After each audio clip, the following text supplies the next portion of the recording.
Patuloy na gawin ang mga programang babago sa buhay ng taumbayan. Sa gitna ng ingay dulot ng maanumalyang flood control project sa bansa, nanawagan si Pangulong Ferdinand R. Marcos Jr. sa League of Cities of the Philippines o LCP na ipagpatuloy ang mga hakbang ng pagbabago sa buhay ng taumbayan.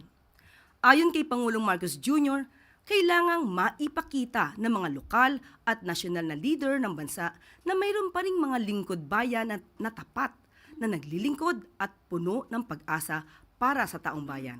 Pinapaalalahanan ni Pangulong Marcos Jr. ang LCP na ipagpatuloy ang ugnayan ng lokal at nasyonal na pamahalaan para sa mas mabilis na pagsulong ng programa ng pamahalaan. Ayon sa Pangulo, ang lokal na pamahalaan ang siyang nagsisilbing tulay sa pagitan ng taumbayan at ng nasyonal na pamahalaan sa pagpapatupad ng mga programa at proyekto ng administrasyon. Dagdag ng Pangulo, kailangang magsanib puwersa ang lokal at nasyonal na pamahalaan upang masiguro na makakarating sa taumbayan ang kanilang mga pangangailangan at mabigyan ng pagkakataon na umunlad ang bawat isa. Paniniwala ng Pangulo, hindi makakarating sa taumbayan ang tamang serbisyo kung hindi mawawakasan ang kultura ng korupsyon sa bansa.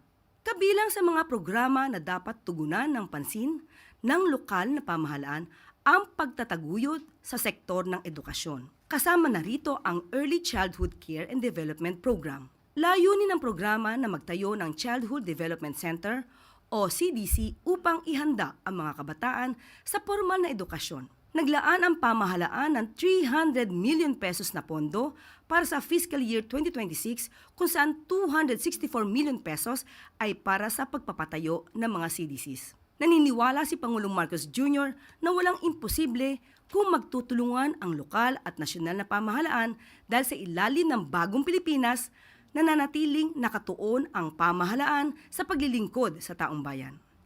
We have to work together.